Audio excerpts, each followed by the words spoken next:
Let me see here. Oh my God. Oh, so where are you at? I forget where you're located. I'm in San Francisco. Oh, you're in San Francisco. Cool. Yep. Cool. How Just lit are almost you? a year and a half. Are you in? Oh wait, Are you under Viv? Oh, that's my old profile. God, how many do you have? Okay, here we go. Just two. Okay, I got it. Oh, you have two. Ye- Okay. All right, got you. You're tagged. Now, are you in San Francisco proper? Or are you like in the outline area? I am in the properest part of San Francisco. Well, I'm in North Beach. Okay. Ye. And so that's really close to downtown. Like it's basically right next to the financial district. You have lots of big buildings and whatnot, and hotels and hostels. And I'm staying in an SRO here, and there's just a lot of activity going on. I stay on Broadway. It's like one of the main streets. Yeah, you don't hear a lot about it. Obviously in the '60s, that was a huge, what, a huge vortex or Yeah, epicenter. it's a mecca. People talk about it all the time, the good old days. So what's it like now? Do they have? Is it? I mean, I would imagine that had some evolution from the hippie Mhm. movement and free love and all that stuff.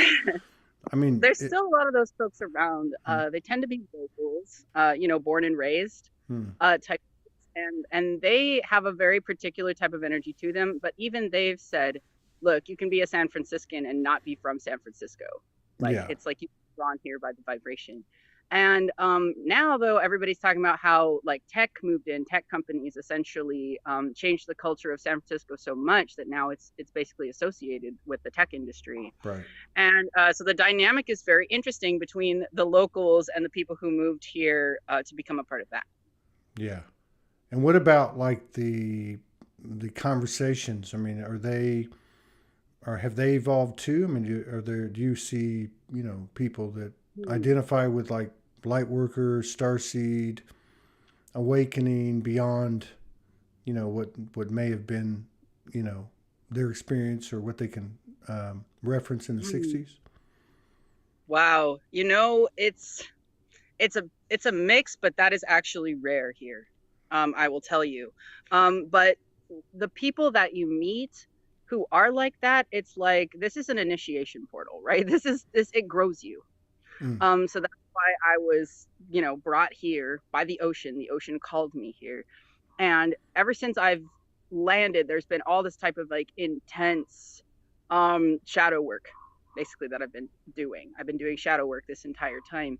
And the people that I lined up with were essentially like karmic counterparts, karmic soulmates. And I lived with them for a year. And that whole thing was very healing because it brought me into my true self and sense of empowerment.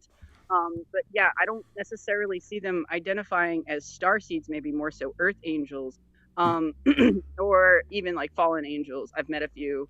I've met more than a few in my journey, but especially in San Francisco, it definitely has that energy of like the city, like how it is. It tends to like feel stifling, right? But there are lots of great nature areas as well. Like, of course, we have Golden Gate Park, and we have places like the one I'm in right now where the vibration is very high and help me to connect to this energy of Lemuria, what we call Lemuria, um, essentially the way the world used to be, right? And so I connect to it deeply through this place, and I recognize too a lot of the structures that were there, and I have visions of it. And I've had like very intense purges for the mother and the way that she has been treated, right? And so, I mean, the city is a part of that, but the city is also so beautiful. It's so full of art. I love the architecture. And as far as the conversations, it's always been me diving deeper into myself, me working through my own dharma, transmuting my DNA, and also like my relationships to various deities and pantheons. Mm. There's a lot to unpack there. A But lot, yeah. I can't recall, in 3,000 plus shows, I can't recall having a conversation about the energy of San Francisco. But Mm, yet, it's such a huge part of America if we want to confine it to that, but really the world. I'm not real big, I research a lot of different things, as like a lot of us do. But you hear about these, what do they call them? The mud floods, and what do you call it? The world expeditions that they had, the world fairs that they had. Mm. And there's some really fascinating narratives there. But one of the narratives is that, like for instance, San Francisco in particular was built on top of a pre-existing city and or civilization. Yes. And when Hmm. you look at the pictures and you look at the timeline, like I mean, the gold rush was in the 1840s or 1850s. It's such a remote part of the country when you consider it kind of went from east to west in terms of the manifest destiny doctrine. But yeah, and so to me, it just speaks of ancient antiquity. I mean, everybody knows I follow Robert Sepper, Yes, and I was watching lots of Robert Sepper videos when I moved here, and that was a right, whole part of this. Oh my right, God, I could tell you. like that part Um, of the country, they have evidence, strong evidence of giants that populated, certain regions of civilization. yeah. That's only going back like 200-300 years. Like, where did all these people go? Well, And yeah, that's the thing about the sewer system under the city that's like 300 years, supposed to be like 300 years older than the actual city. So like I personally need to look into it more, but the way that I was looking into it was I was journeying, right? I just said, okay, well, okay, the way I learn things first of all is like I'll learn a little bit and then I'll journey because I want to like see and discover for myself as much as I possibly can. Um and what I found under the city was like a big bowl, kind of a big urn, and a statue of like I think it was a griffin. And I was told, hey, you left one of your soul pieces in this statue and you need to retrieve it now. And I was like, yeah, I do. So I got that piece of my soul back. But the urn, it was like in this chamber, and I was shown that in the water that there could be a ceremony done which would open up a portal in the water. And I haven't really told that many people about it because like honestly, if I did, even these like people who I know are spiritual and they're psychic as well and they have these initiations going on, they wouldn't necessarily be interested. um I would get it a lot, like in my old house, like, Vivien, you talk about spirituality too much. And I just while I was going through all of this stuff, all these intense visions and initiations basically alone, um and running my business at the same time, like barely making, basically, and manifesting, doing some good manifesting, but it was all so just like running the gauntlet, basically. yeah, yeah. No, it's definitely a powerful place. There's no doubt about it.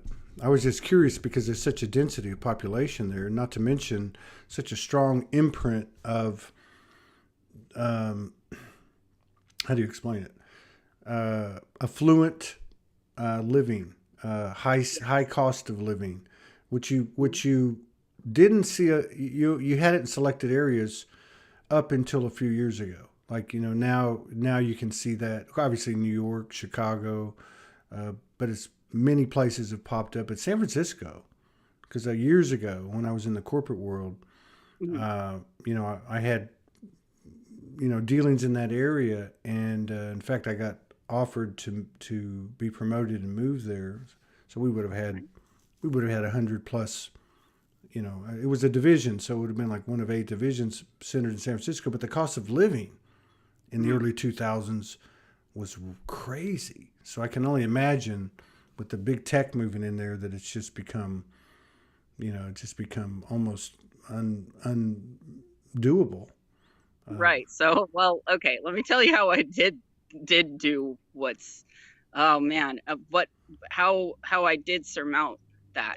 It was very humbling, but also it was like I started off in an SRO, right here in the Tenderloin, which is like the barefooted sound. Now, And I didn't even know that when I SRO, booked. an SRO is what? Where they have a structured rent, Single room occupancy. Yeah, you have a room, single room bed, and sink. occupancy. Okay, single room occupancy. I got you. And some of them have refrigerators and microwaves, and some of them do not. Okay. But the bathroom is down the hall, and I came at like in the middle of COVID, basically So on it's like Halloween. dorm living in a way. Yeah, Okay. well, kind of.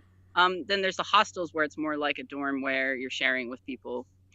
And I've done that too, on and off. And basically, how it happened was I stayed there, and it was the first time I'd ever lived completely alone.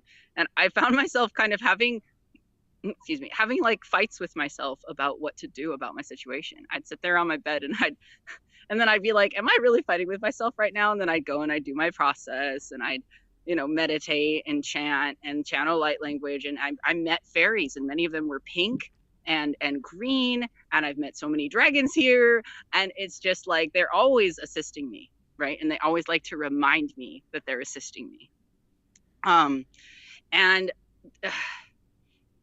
basically this whole process has been like a descent into hell, right? But as above, so below, as within, so without. The descent into hell is the ascension into heaven. When what your blueprint is you're an alchemist, is you're transmuting the density, the dark energy. So that's what I've been doing this whole time, is I've been meeting these beings which, would scare people. And then I've basically had to shift my relationship with them and understand them to a greater degree, to understand that essentially they're beings of like earth energy and fertility and ocean energy that have been essentially painted black, right? And they're a part of me. And so what I have to do is I have to take that mask off of them. I have to take the illusion off of them, Right. so that I can then begin the integration process with them. And sometimes it takes steps, sometimes it takes weeks, especially with certain beings. But that's how I elevated my energy at first. And then I was just going from Airbnb to Airbnb. And I was like, you know what? I'm going to take a leap of faith, and I'm going to spend extra money to stay in the sunset next to the ocean, because I need to be next to the ocean. Right. And that day it was after I had completely freaked out the night before. I was like, I don't have any words. And like, and so I just did a series of meditations. I listened to a Reiki video that was like a, attract money now Reiki video or something like that. And then it happened like the dude who my other Airbnb tried to cancel on me, and I was like, and he was like, it's because there's like COVID in my place and stuff, and he was like, but don't tell the people or whatever. And I was like, I don't know what to do. I have to be able to get a voucher. So it was a tough situation. I ended up getting a voucher to stay in the sunset. And from there, I was guided 222, right, was the number I was guided by, all the way to living at this place called the Starship. Wow. And that is where I met some characters. James T. Kirk, he literally, his entire house is like a monument to like AC/DC and Ozzy Osbourne and Star Wars and Star Trek and Batman and like all this kind of like fan stuff. And the first thing I saw was the pink flamingo, and I was like, holy crap, like that's one of my signs. And so when I step in there, the energy's all like a party house energy, right? And I'm just like, this is not where I want to live here. I don't know why you're guiding me here. And they're like, just keep following the signs, right? And I was just like, okay. But he has like this entire model of the Enterprise bridge that he built himself. It's like a set, right? They film like music videos and stuff there. And then he was like, yeah, we have a furnished room upstairs for rent. Like, do you want to look at it? And at the time, everything was going to be shut down for COVID. Like, I wasn't going to be able to Airbnb hop anymore. So it came at just the right time, $1,000 a month, and he let me pay weekly. Wow. So that's nice. That's when I started like paying rent by doing readings on this, I call it the boardwalk, but it's actually a highway that they shut down for COVID. I forget exactly they call it the Great Highway. And I would set up and do tarot readings on the Great Highway to pay rent. And that's what I've been doing for the last year, in addition to the blogging and everything that I do on TikTok, Instagram, Facebook. See, that's a miraculous, magical journey. And there's so many of them happening. This is what I'm seeing is all these people, because really we've been doing this all along, getting this guidance and making these changes and all that stuff. And now like people are just, it's like, get rid of your stuff and go San Francisco or go to this guy's house, and No. we'll tell you more when you get there. Yep. There's no like, okay, do this and you get that. It's not like that. Right. Um, ooh, do this and you get that, like that whole like need for instantaneous gratification. It's like the more that I feed into it, the more resistance I feel. And so the more time I give myself, the time is my friend. I am time, Hmm. I kind of stretch out and breathe. And then everything kind of falls into place rather than being like, this, I want it now, universe. Like you're literally saying that to yourself when you do that. Hmm. So, It's like the knowing is the unknowing. yep. The knowing is not knowing. You can't know. Yo. You can't know and progress. Not in that sense. You can't like, okay, I know I'm going to get what I need, or but that's really what it's become. Like in your story is a perfect example. To go to a place where you're like the humans going, I'm not staying here, and then you just you can't argue with what's put before you. Yeah. It's No, it was that. And you know what the thing is, whew, being with people who were not, because I went from living with my mom, right, and my grandma, and being with this like circle of beautiful women in Ohio, where they're like shamanic, the coven, the journeying and shamanic everything coven. drumming together, Where's and your mom now? she's still in Ohio. Well, she actually went to live on a farm for a while. Now she's back in Ohio. Kind of everything feels like it's going full circle a little Okay, bit. But she said even my grandma's waking up. She's like, Vivien, she texted me all excited yesterday. She's like, she gets it. Grandma gets you're it. And kidding. I was just like, yeah, yeah, she does. Wow. And you have this. You've always had this air about you that's elemental to me, Oh and yeah. yet you have the fairies and the dragons, which I mean, at some level, they're aspects of you. I love what you said about the Mhm. whole taking the mask off. I caught COVID in October, and I had 5 days of initiation, and that's what it was. It was all these Mm. what we would call demonic, this procession Wow. of bigger and bigger demons, and Yup. each one of them, I was offered to bring them into equilibrium through my heart. Nice. And that really, to me, what it spoke to me was, obviously this is all me, and Right. I can either Mhm. put them off until some other point in my incarnation or another incarnation, or I can choose the opportunity to create a wider zero field or zero point field within myself, Yeah.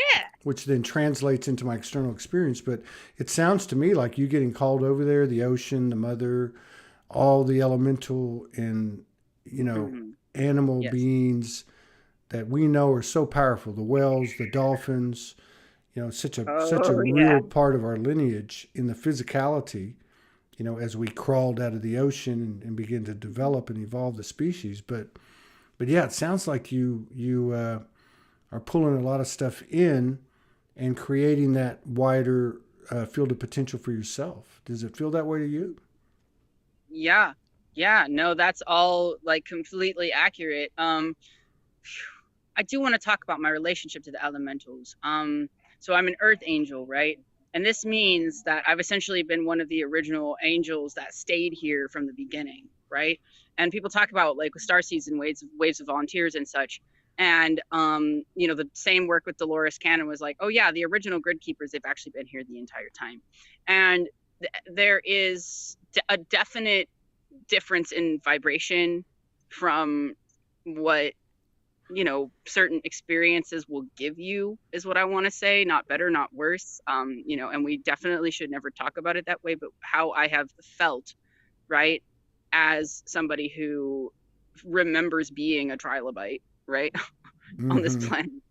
um I I feel, yeah, I'm primordial. My energy is very primordial, and some people might say that that's the fallen angel energy, and it is. Like I've fallen, but I've also risen. Right. um it's part of the construction of the planet, like how when I complete my magic, when I raise my vibration, when I could connect higher to source, it affects this entire world. And this is a microcosm of the macrocosm of the entire universe that we're in, right? Yes. So It's a beautiful thing too, because all of my visions and my memories are of like me like in the woods and traveling through portals in the earth, and like, yeah, meeting with these different beings who, some of them are very friendly and kind and loving, and they don't see themselves as separate from each other or separate from you. Fairies, they love to play. They love to sing. They would probably love to sing for you today. They want to talk. Yes. 가스나 강이도 되시니 아우토야니 아코파다데 켄고라다 아라디티 켄기리아 디디오나 데리스카니 아데티 보타디 코마 아디코시니 아데토타레 카나 아야토리 데리아니 아주스타나 나디 타리 카니 카리가니 타리안데 토라디. I can kind of translate. That's Kotinangi. That's my main Shukuata Tistini main guide. Tistini means point. I feel like basically what she was saying just now, oh God, she said so much. Right. She wanted to talk about how we're connected to the structure of the earth. We connect the structure to the Taurus field or something like that. She referenced Archons, right? And they talk like Archons. I want to talk about Archons a little bit because I think people don't fully understand what an Archon is, or the fact that we are all Archons, because we're connected to archetypes. Archons, archetypes, and they're gods, right? But they're us, and they're aspects of us. So these pantheons, right? They're all the different aspects of us. How they've played out through the different bloodlines is what I'm just channeling just now, and that makes so much sense to me.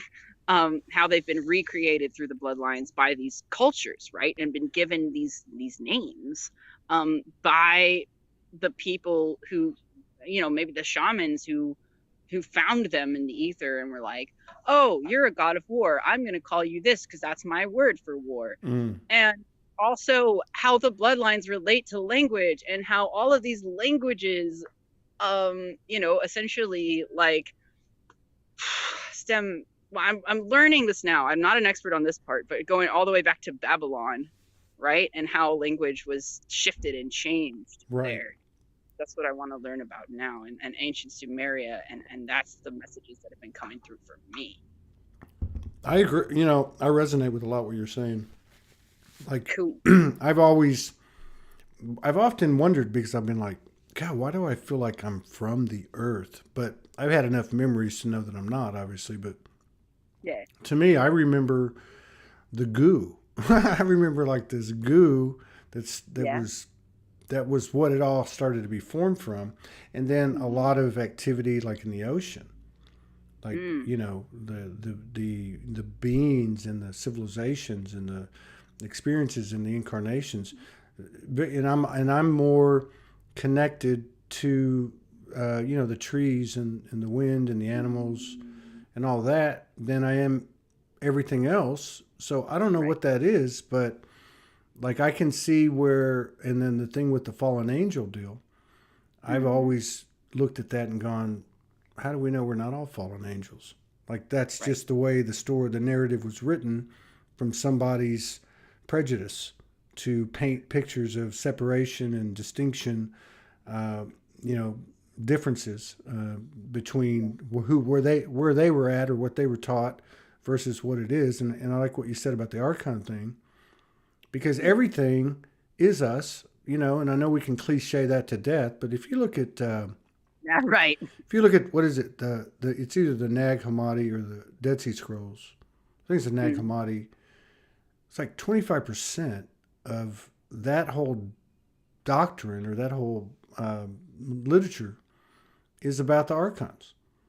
It's there's some interesting conversations that the writer has with them and with the creator, and in between the three of them, which just goes to the perspective of like I used to like to use this example. How do we know that what we call the 1%? What we think that they don't have spirit guides, they don't have a team. They do. Oh my gosh! Exactly. So it's So let's talk about it. Do it. Masonic societies, right? And how gosh, like when I look at anywhere in the city, you could just like throw a rock and hit a Masonic symbol, right? Like it's like the magic here.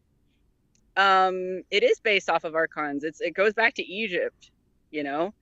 And the Egyptian pantheon, it kind of rips off of Yoruba, honestly, the African deities. So most people are like, you know, seeing pantheons as like separate, but they really do, like, probably most of them stem from Yoruba. Um, and that whole region of like of India as well. So like Egypt and India and North Africa, um, from what I understand. And uh, Archon, from what I understand, when the fairies refer to it, is structure, the structure of my being. So hatikistani aniatorana atistani keakorane tarikumani tarikumarite orati kimbara tarikumare ana orati kiamara tarikingi adiatotari kaniku katikani koreana.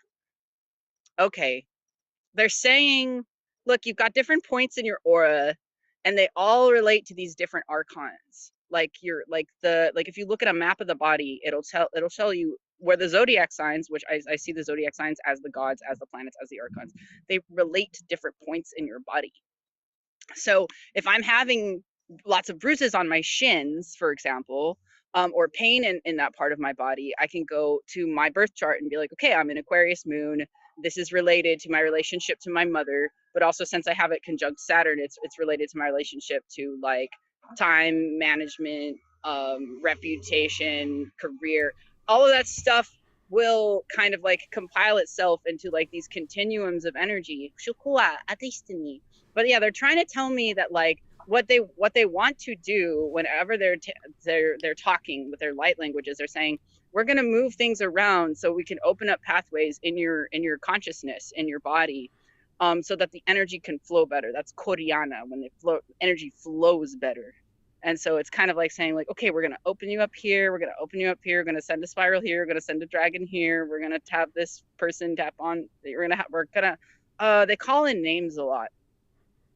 So they'll reference certain names of certain deities as well, and they'll call them in and they'll say like, okay, I want you to do this here and I want you to do that there. So, like, oh, this is great. I love having conversations of, like areas that we haven't really dived into. Uh, uh, Word. like, so, like, in, we talk so much about the galactics, right? Which I see as facilitators. And I'm not saying that's Mm, the truth. That's just the way I feel about it. My experiences with them. But we don't talk enough, in my opinion, about what's right before our eyes and what's right on the other side. Or as I look through the tree or look through this forest, when we're talking elementals. Um, yeah. so I don't know if you can facilitate this, but I would like to know what is the role as you see it or as the fairies see it. What is the Mhm. role of the elementals in this transition we call ascension? Phew. Okay.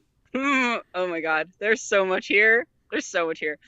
Oh, okay. So this is everything that happened to me in the last year. You should know. Um, their role is to reflect your emotional body and your essentially your self-image, how you appreciate like things like creativity and art and the feminine aspects of life. They reflect back to you what you need to see sometimes, even when you're in illusion. So sometimes they will reflect back to you your own delusions about yourself and the world. And they want to charge you up. They want to get people excited. They want to have people play and just expand how they socialize, and they're really all about the heart. See, so it's like the sacral and the heart and the root, um and those chakras seem to be very so red is like associated with the real like demons in hell, really. That's why a lot of us have a hard time with it, like especially like earth angels who are like from the cosmos, and maybe you've done this before, maybe we've done this before in another place. I don't totally remember those memories, but I'm starting to. And every time I go down there, they literally tell me, you made me this way. And so I say like, well, Do you need a break? Do you need to sit down? You need some water? No, I'm just kidding. Like that's not how I talk to them. But I sort of understand now how it is that I've bound myself away from myself, and I've created these different realms. And so the fire and the kundalini, it's like connected to these realms of earth. And then there's a womb within earth that's very much more fluid, and it seems like it doesn't really have very much structure at all, but it's also connected to the dragon lines. And then shikuwa nistini oko abarate doa mane toporo porokomo alpote odora kemi ado depora poko amati kobari te bereke habati hopoko no anata orata giaguriki o koamari gianukioko ga. He showed me, yeah, that was a dragon that came through. It was also, he had that same energy as related to an earth, so like an earth dragon, basically a dragon of stone is what I picked up.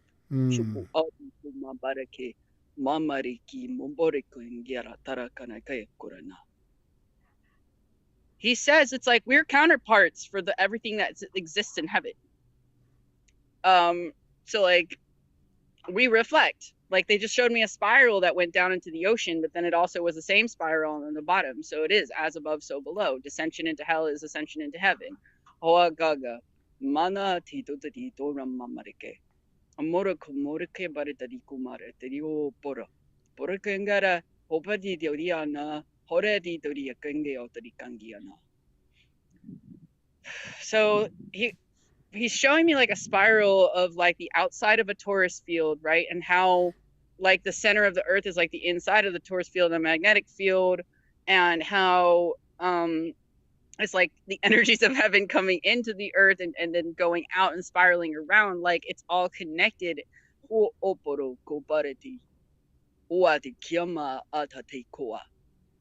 He's basically saying we as dragons reflect and manage that.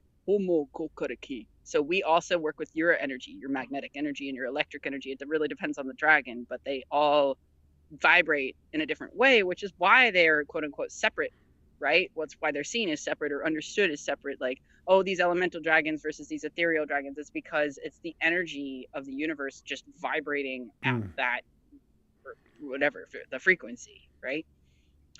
So I guess, yeah, their role is to reflect and to be a part of the structure of the literal stuff we're looking at.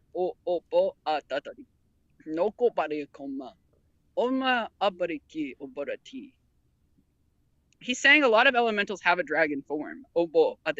So he'll be able to turn into a golem and just sit like a rock, right? He'll be able to just like transform himself into a golem and just sit there as a rock and just be there at like either in the spirit realm as a spirit rock, or I'm getting some of these are like, they're telling me I can say it, that they are like actual rocks and trees. I agree with that 100%. 100%. The rocks, the rock formations speak so much. Judith Kuzel is somewhere in, I think, South Africa right now. She took a trip and she's taken all these pictures. And I've noticed this more in the last 6 months, than ever before. And I can see so much in these pictures. Or if I drive down the road to the mountain, I'm picking up so much more than I ever have. And so to me, that's part of the reason I asked you the question, because it feels to me like they're really coming online. Oh, yeah. As people begin to accept their human self more, and I think it does have to do with a lot of shadow work. Well, hang on a second. Inner child work. The children of light, That's what I saw when I read the Emerald Tablets. I was hearing him talk about the children of light, and I was like, this really feels like he's talking about the fairies. But it's been a while since I read it, but that was a part of my initiation here, was like reading the Emerald Tablets and understanding them and being like, basically like, wow, I lived through this in lots of various ways. And then also now I'm learning more. The numbers are beings. the numbers that like can describe mathematically, you know, as much as the world as it possibly can. Mathematics is limited, but numbers have names and are associated with, like, I almost feel like they are the original archons. The numbers? The mathematical structure of Yeah. this reality. Yeah. And I'm only beginning to truly understand that part. Like, and it's has started being like associated with quantum physics and things like that too. To begin to understand. For example, I watched a video about R, which is a concept of basically a thing that contains everything in it. It is the microcosm and the macrocosm. It is nothing and everything at the same time. But it's also not. I hope I'm explaining this well. No, So it's I'm like totally with you. are each of us are a different version of the universe in our bodies, both the god and goddess, all of creation in one form, but it literally multiplies itself infinitely to where all of the little microcosms that we are contained within one macro, and that is contained within you. So it Right. just, It's oh that man, it's that crazy paradox of polarity, where one is yeah, the other, where one is the other. You know what I mean? God. Okay. So, like, yeah, I get what you said. At Soulogy Fest last year, it was Eric Rankin who was talking about what he calls sonic geometry. mm, And then there was the Hertogs, J.J. Hertog and his wife Desiree, and he is the one that wrote The Keys of Enoch. ooh, And they speak that, so if you took everything that they presented, the relationship between numbers, rays, sound, and geometry, it was like I got even better now listening to you what they were saying, because they were all actually the same thing in different forms, right? So like, crystallization of thoughts. Yes, yes, and the same thing in different forms. yeah. Mm. So here's another. I got a sidetrack, or this is not trivial. I'm in a little town around Fort Smith, Arkansas, and I was pulled here every year since 2015, 2016, and there's a place that I went to here on a couple of occasions and had incredible experiences, especially the first time I went. It's at the base of a mountain. It's a swimming hole. And I went there, and as soon as I got there, they said, go find the Divinity Rock. And I literally found this rock that looked like a wand that fit perfectly in my hand. And the next time I went, and it was black. And the next time I went, I found one that was white and fit my other hand. So there was that level of experience, I would say like a dimensional experience in the physical form, to include apparitions. There was apparitions. Now, the reason I'm bringing this up is because I haven't been back there since it's been 5 years. And it's 17 miles down the road. I don't know exactly where it is, but I have a feeling I can find it. Because it's Right. like up a dirt road, and nobody knows about it. But when I went there, I had the most real physical experience I've ever had with elementals. Wow, tell And me it about. was water nymphs. What would they call them? There was water nymphs. There was like fairies on the bank, and there was another type of fairy. Okay, so there was 3 types of fairies, and I remember walking in to the water of this. It's a mountain spring, swimming hole, in the middle of the night in October at the base of these mountains with these thunder booms going off, and it was almost like I was at the center of the universe. It was crazy. But I remember them. There was literally millions, and they were Yeah. lit up. The one species was yellow. The one on the bank was green. The other one was a kind of a purplish yellow hue. And I just remember, and I didn't have, like a lot of us, all of us, You know, the further you go down the road, the more you can remember whatever you want to call it. But I remember just getting, first of all, I knew them all, every single one of them. Like, it was crazy. And and I've been feeling the urge to go back there. I don't know if you can tap into that group or can offer any information. I don't usually do anything that might borderline trivial, but I just feel like when things come up, particularly on the show, there's a need to mention them, even if it doesn't make sense. I was tapping into it. And the thing that I got from the colors was it was like a form of communication. Because like yellow is the solar plexus, green is the heart, and the purple light is like your third eye, the Anja. And they're basically saying like, we love you and we want you to see us. Mm.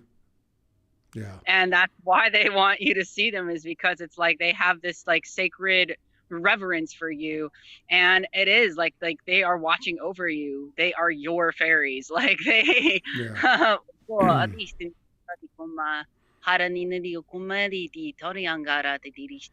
they're telling me you can channel these fairies. You can channel them if you want, and you should, because it's like they're connected to your ancestors and your body and your spirit. And how your spirit connects to the land, your connection to the earth.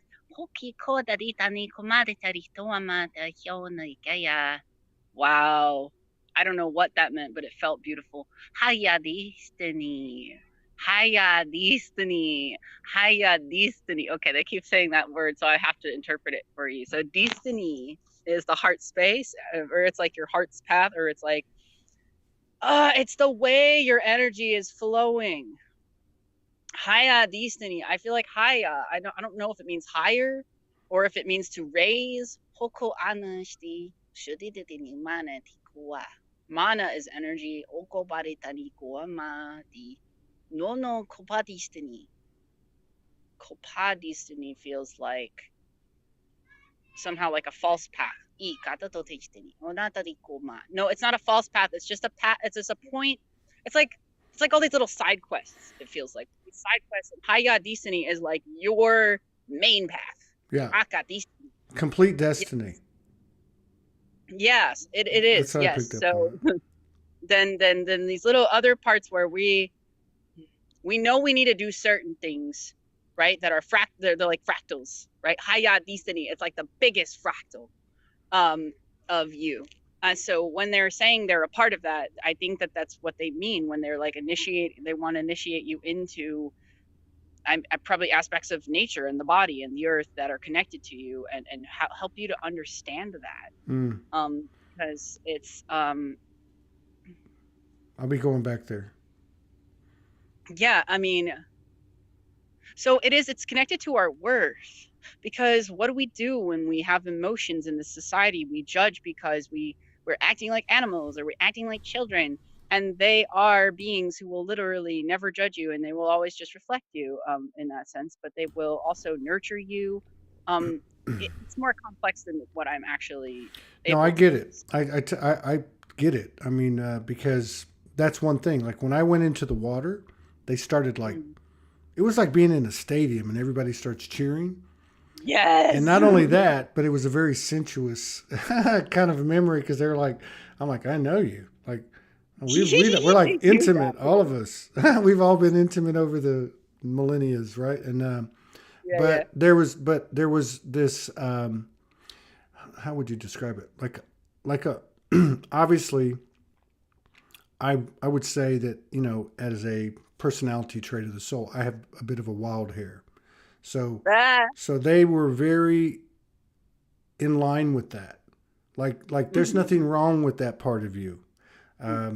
You know, it's a part of the soul's free energy. Oh. Right. And so that night they were I guess you would say the hostesses, because there was a bunch of stuff that happened. I mean, wild stuff. And I've been getting the call to go back there, and in the back of my head, I'm like, okay, I don't know exactly. It'll happen in all the divine flow, right? Yeah. But I just I know innately, for some reason, I'll be able to drive over there and find it, which makes no sense because I don't know the area, but I just do. It's weird. Anyway, there's no mistakes. Thank you for passing that along. But Yeah. I've been very intrigued by the elementals. You know, I include the tree beings and the nature beings and the rock beings, for lack of better words. But yeah, to me that's as close to home as I can get. Okay, I have more stuff to say though. So those beings are connected to the minerals in your body too. Like they're not just the size of an actual rock, like they get very, very small. So if you think of it like Ayurveda, all of the things that you're putting into your body have spirits attached to them. Mm. Every single those spirits become a part of the society of your body. And so there's been times when I've done yoga where my entire body has sang to me, like all of my cells were singing. Ayoko adi istini aniare ore giganara hoyana hediane narane hoyegi anianara dayana hayadi ki anianagaya hati ki anarianara hoyiki anayatiana.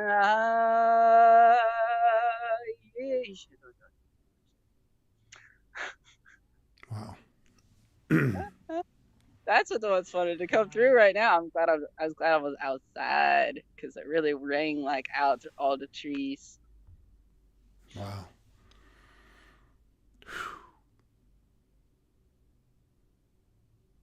I wanted to say they're here to help you become your real authentic self. And it's not that people aren't being that right now. But I think people think that they just need to be good all the time and they're attached to all these different things they think are supposed to be good. And it makes them perhaps act in certain ways that they wouldn't otherwise act. So, Fey energy and spirit energy is about acting, action, how you take action, how your energy moves in your body, how it translates. And so, the authenticity of it is like, hey, authentically expressing emotion, authentically expressing how you arrange your words, how you say what you say, the expressions that you use, the colloquialisms, the music that you listen to, the things that you paint, the way that you dance. Piokona ni steni muma ni yo yo noroko ye yo to yo mare kuma ye hadia ke kunyanere aria to yanare he homene kiona diona hania koriana re hadiunia dia diana hania kana ro e.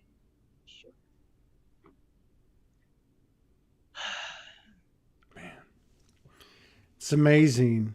Uh, you know, reconnecting with people on this show, and I don't say this from a condescending uh, place because people can see it in myself, I'm sure.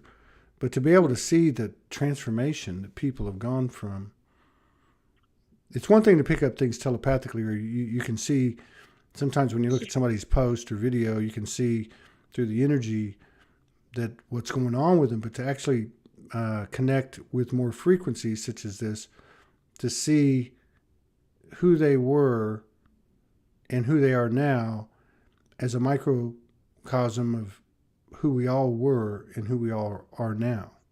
Yes. Oh, it's perfect, isn't it? Mm-hmm. Like, just the I remember our other conversation, and the bees keep flying up to me as we're talking. I just got to say that. There's no They love me. mistakes. There's no mistakes. It's my main spirit guide, so Mm. it's like bees are a big deal to me. Um, who I was back then, when you talked to me the first time, is still who I am now, Yes. but just begun channeling fairies at the time. I had just been initiated. It was very similar to what you had described, and I believe I described the whole thing then. So, but initially, yeah, I was a little bit scared, and I continued to be scared because of the sort of the connotations I had originally known of what fairies are. But then now, after this whole time, and I probably had to go through the whole initiation to be able to tell you the things I'm telling you now. Otherwise, to the day, literally to the day, to be able to describe these things to you accurately. Which is why timing, and it's 2 days before my birthday too. Today is? Yeah. Oh, wow. Happy birthday. Yeah, no, and it's amazing too how sequentially everything unfolds, and it's as if we spoke yesterday, and Right. everything is fresh. And even the experience I was describing at the swimming hole at the base of the mountains, that was the day before yesterday. But one of the things that you said, because one thing I have noticed specifically about the fairy energy, at least in my limited experience that I can recall in this incarnation, is I could put this a lot of ways, but like one would be don't fuck with them because they have Okay. magic and they have power and they're very um, they're very sharp. They're just they're I don't know what the right word is. It's on the tip They're of my more tongue. like people than angels are.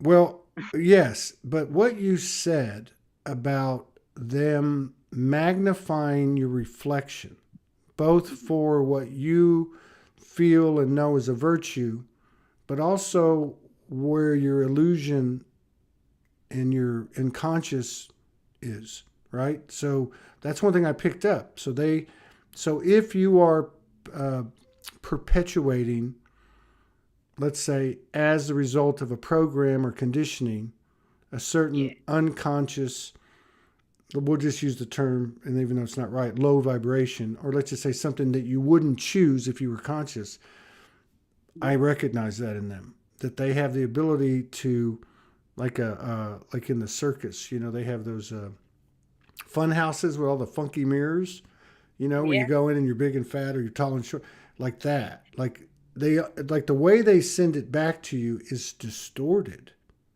Yeah. And there by virtue of that, I can see how the myths and the legends created this false persona that they were something to avoid. You know what I mean? Well, wait a minute. Yeah, so this is important too. I have also received distorted versions of all of the principalities, of the archangels, you know? Yes. Um, they've come to me like with weird looks on their face, or they've told me weird things. And so when I call in the archangels, I'll call in their truest, highest fractal, right? I'll be like, or the truest essence of Archangel Michael, please come before me, so that I don't get these weird, and I don't have to say that every single time when I feel it in my heart and I just know that I'm gonna get the like most potent and real version of that energy.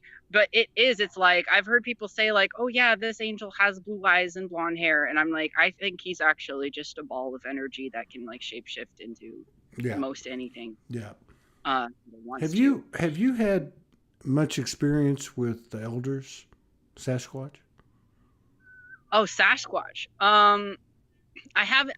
I can't say that I've had a ton of experience with Sasquatch. Um, I I have had them sort of whisper to me at times, but I haven't quite connected with them, and maybe that's the next step, right? Mm. I I connect a lot with etheric beings. So even though they are fae, they are etheric, and they watch over the etheric realms of Earth. I connect a lot with elves. Um, and I guess they are really connected to the heart space. Um, and they're it's all sort of related to different missions. I feel what fairies you really connect to. It's like they're a part of your mission and your lessons, and they'll teach you. Um, but yeah, I guess like when as opposed to, I'm sorry, when you get a distorted version of something in the ether, it's basically telling you that you don't know enough about that thing to actually make a decision about what Mm-hmm. it is. Yeah, I agree with you. Or you're following knowledge that's like distorted in and of itself. Oh yeah, okay. So I did want to talk about this a little bit. Uh, Archangel Gabriel is actually connected to the fairy realms, right? And so it's the moon energy. And like that's my name. That's the name the source gave me. So I really am. I'm connected to that moon essence, and a lot of it is about illusions, but it's also about truth, right? The dichotomy between truth and Mm-hmm. illusion, and that's what the initiation gives you. Is like you are not allowed to, not allowed, I should say, when you choose to play a role within it, that's the story that you get, and it'll literally keep going and going and going until you decide to play a different role, which is like, if you choose to connect to high vibration loving fairies, you will get high vibration loving fairies. You will be able to call them in, and you will be able to have a good experience with them, and they will be so kind and loving to you, and they will heal you, and they will accept you exactly the way you are. And so it is with intention that you can bring in the elements in a different way. Yeah. Yeah, and then sometimes you know what I got from you though was like, and even looking at my own experiences with elementals and other entities or energies, is you get what you need.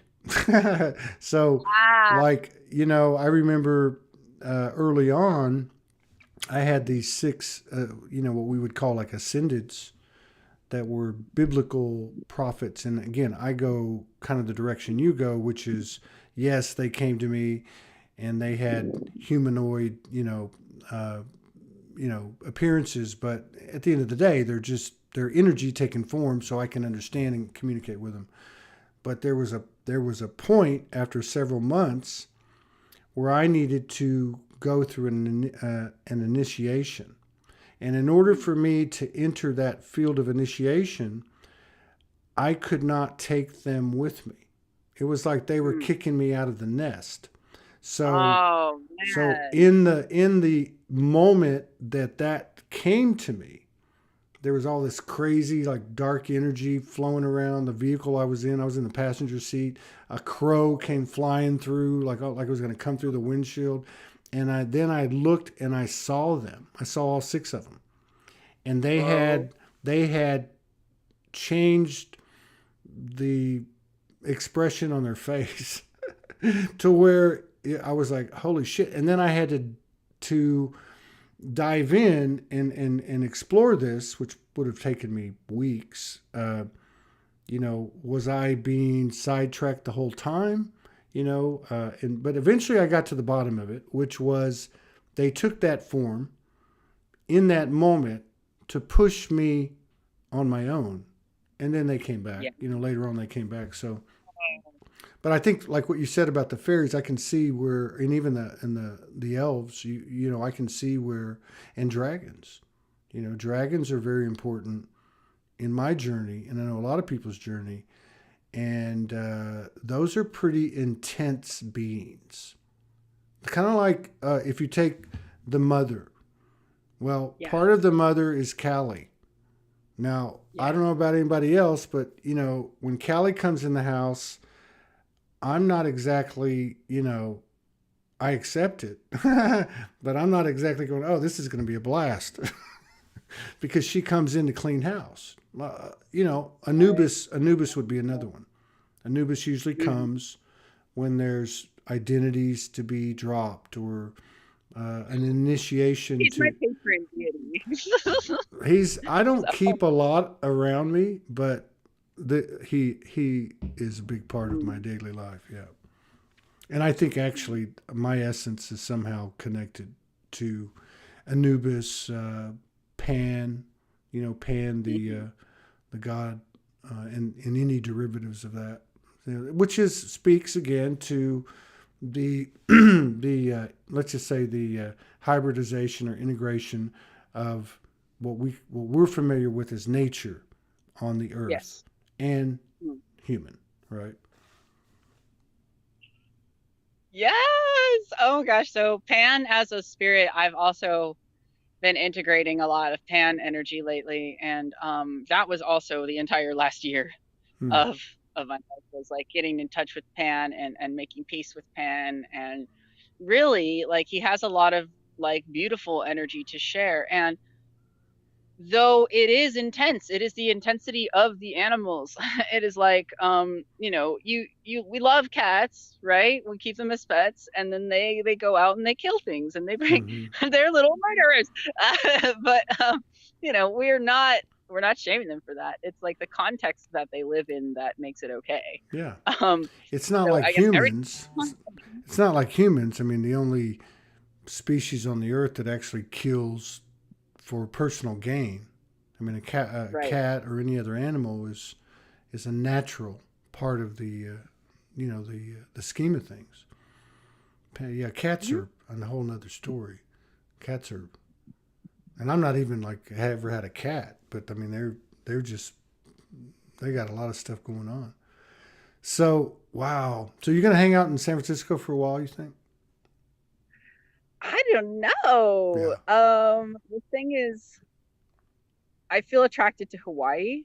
Mm. Um, and they keep referencing Kona, and they even talked about Kona in like the channeling that we just did with the song. They were singing about Kona, and so I Wow. was like, "Ooh, we'll see what happens." I mean, it definitely feels like a not yet kind of thing. Like right Yeah. now, it's like my partner and I are living together. We're going to through initiations together.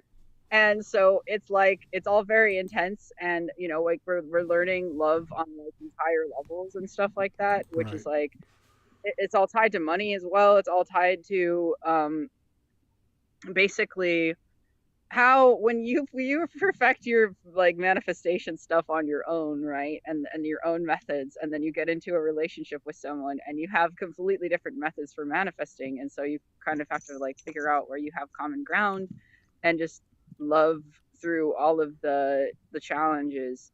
So it's been really beautiful, and I've seen like I've been activated, right, by meeting this my love, my counterpart, my partner. But it's like we have had to step outside of ourselves in every single It's the way. dance of polarities Um in and the so human. Yeah. like building up, yeah, building up to like being able to like leave San Francisco. It's like San Francisco's not done with me until it's done with me, is how I feel. Yeah. I really love the place, and I've always wanted to live here in the most like copious possible way that I can, like have as much money as I can, and like be able to afford a nice apartment and things like this. And it's like I've been working up to that like piecemeal, like little by little, with all of these very big initiations. Um, and some of them have involved psychedelics recently, and I've been really I am now a proponent of psychedelics, because of my partner, really, and how he has used them for himself, and how he's told me about them, and how the mushrooms are connected to all of the forces on this They're planet. a consciousness. They're no different than, you know, I mean, they're a consciousness. They have code. I mean, I, I mean, everything has its place and everybody has their own. Like, I don't do it anymore, but I don't, Mm. but I've done it a lot, and it was a big part of my. But yeah, what you're talking about with your partner, Morgan just said, "Can y'all come on together?" I think that would be great, if they're up to it. But and just let her know. I'm sure she'll be reaching out to you. But Yeah, definitely. I think I want to maybe like we could make content together like at all first, right? Like just to see how that goes. yeah, or we But can just jump, or we can just jump into it. for that's my. sure, yeah, lots of It's all always the the different possibilities. spontaneous is always good. But Mm. no, but what you're saying I think is important because there's so much focus, and attention to this, as with many other things, this new definition, new experience, new coding, and in this case of coupling. Mhm. But it's all about the furthering of coding that's created and available from the merging and the collaboration of polarity. So what you're Right. describing is the real part, as I understand it, as Morgan understands it, that you realize as you enter into this same energetic field that takes place inside of you, but it's now with an external mirror. So much can come from that, and I think that's really where the real code is for people when examining these relationships Yes. through them retelling uh, their experience right up to this moment, right? I mean, It's extremely important, right? Because okay, like we can kind of get each other on certain levels, but their experience is ultimately their own. It's completely unique. So mhm, to understand their experience, you have to actually open your heart and listen to them instead of pretending like you think you know. right. And I that's kind of something that I have struggled with personally is to open my heart when I'm encountered with something that I don't fully recognize, like I Right. don't fully Right. understand. My brain wants to tell me like, "Oh no, you get this," but really I have to dig deeper into myself and remember more about who I actually am too. Yeah. Like he's helped me to remember myself, can as it is connected to the infinite. Right. Yeah. That's a huge subject matter. We've got to do our third show here in 25 minutes, and I need to Oh, yay. decompress after this elemental exchange. You're Yeah, do beautiful. some grounding. Yeah, you look fantastic. I will. I'll just walk outside, out back. But yeah, you look fantastic. I mean, thanks for coming in and sharing space with us again. And I look forward to getting together again in 2022. You and your partner or whatever. And yeah, just Yeah. and if you're around Arkansas in September, come on down to the Soulogy Fest. It's gonna be Oh, Soulogy Fest. Oh, that would be so cool. No, yeah. I really wanted to go last. This one will be, I think, a Yeah. lot more feasible for people because Arkansas is so much cheaper.